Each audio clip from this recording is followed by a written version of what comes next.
Sometimes healing begins not with answers, but with presence. This week, I received a message that stopped me in my tracks.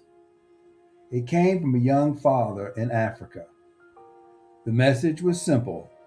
He wrote, "After our conversation, I no longer felt alone." I sat quietly for a long time after reading those words because something inside me knew this message carried a deeper truth. For many years, I thought healing meant fixing problems, finding answers, creating solutions. But this message reminded me of something important. Sometimes healing does not begin with advice. Sometimes it does not begin with strategy. Sometimes healing begins with presence. As I reflected on our conversation, I found myself returning to a familiar, ancient poem, a poem that has comforted people for thousands of years. Many know it as Psalm 23, but beneath its familiar words lies something timeless, a map for navigating uncertainty, a guide for finding peace in difficult times. With listening, with being fully here for another human being. The Lord is my shepherd, I shall not want. At its deepest level, this verse is an invitation to trust. Not trust that life will always unfold according to our plans. Not trust that every challenge will disappear. Not trust that we will always know what comes next. But trust that we are supported, even when we cannot see the entire path ahead, even when the future feels uncertain, even when we find ourselves standing at crossroads. The shepherd does not promise certainty. The shepherd offers guidance, a quiet reminder that we do not walk alone, and that perhaps is the very moment we are already being led.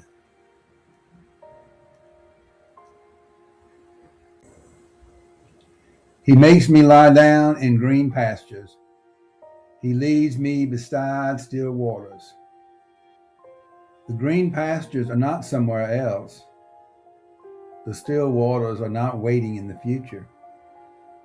They exist within us, beneath the noise, beneath the worry, beneath the endless stream of thoughts that will fill our minds each day.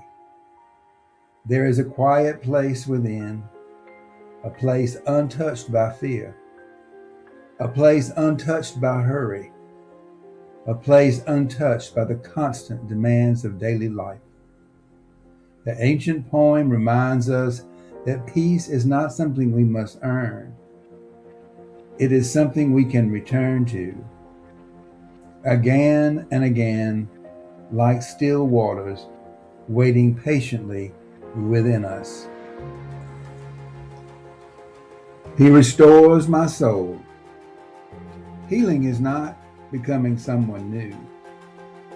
Healing is remembering who we have always been, before the fear, before the disappointment, before the wounds we carry, beneath our worries, beneath our doubts, beneath every story we tell ourselves about who we should be.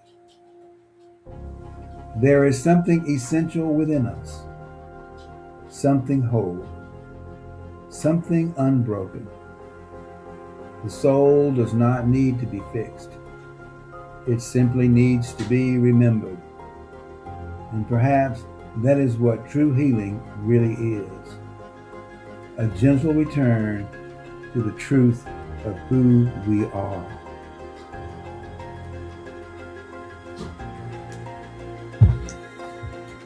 Though I walk through the valley of the shadow of death, I will fear no evil. Every life contains uncertainty. Every life contains loss. Every life contains moment when the path ahead disappears into darkness. Moments when we cannot see what comes next. Moments when we question our strength. Moments when we wonder if we will ever find our way forward.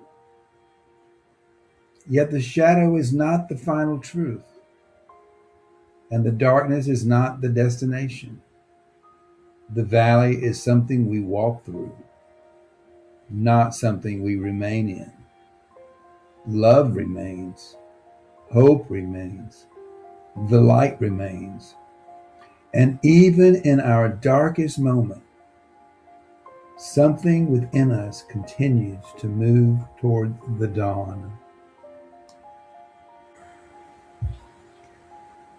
For thou art with me, thy rod and thy staff comfort me. The presence that guides us rarely arrives the way we expect. It does not always come as a dramatic revelation or a voice from the heavens. More often, it arrives quietly, sometimes as intuition, a gentle knowing that whispers, "This way." Sometimes as grace, a door opening just when we need it most. Sometimes as a friend, sometimes as a teacher, sometimes as a stranger whose kindness changes the course of our day. And sometimes it arrives as a simple conversation, a moment of connection, a reminder that we are seen, that we are loved, and that we are not alone.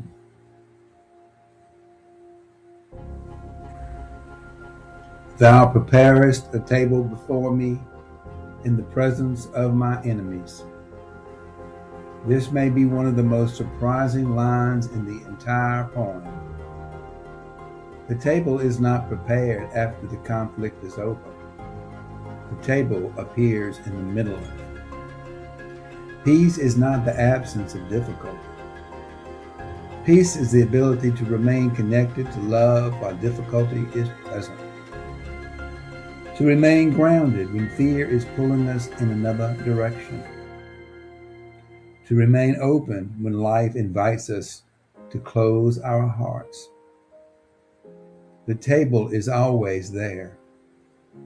The invitation is always open. An invitation to pause, to breathe, to remember who we are, and to choose love, even when life is challenging us to choose fear. Surely goodness and mercy shall follow me all the days of my life. Goodness and mercy are not future rewards. They are companions available to us now. Not someday, not when everything is finally perfect, not when all our problems have been solved. Now, in this moment, the more we learn to trust, the more we begin to notice them, the more we become present, the more we discover they have been walking beside us all along. Like faithful friends, quietly supporting us, quietly guiding us, quietly reminding us that we are loved. Perhaps goodness and mercy have never been following us at all. Perhaps they have been walking beside us every step of the way.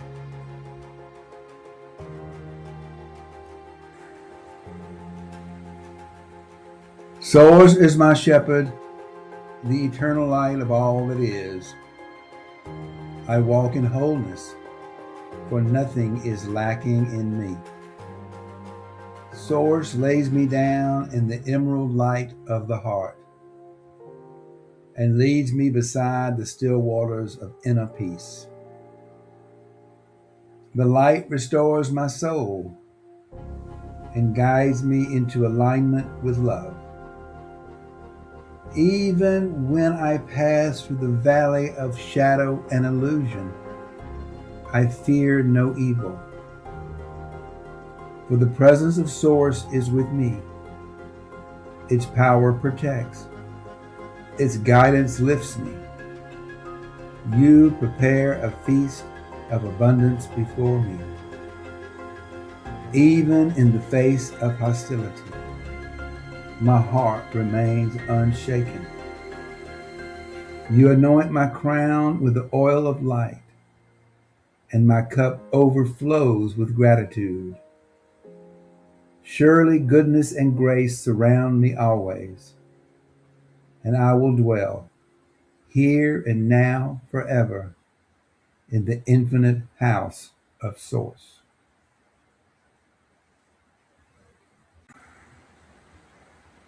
This week, a young father reminded me of something I needed to remember. Healing often begins not with answers, but with presence.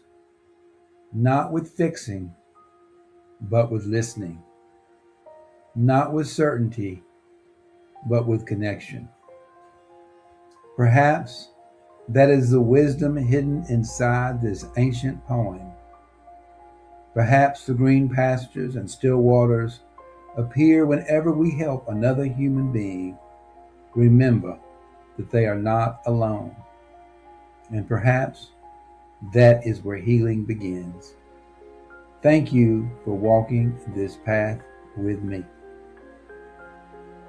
If this video touched your heart, please take a moment to like, share, and subscribe. It's completely free, and every share helps us reach another person who may be searching for hope, healing, and peace. Together, we can create a more compassionate, coherent, and loving world. One conversation, one heart, and one act of presence at a time. Thank you for being part of this journey. With gratitude, Kintu the Coherence Project.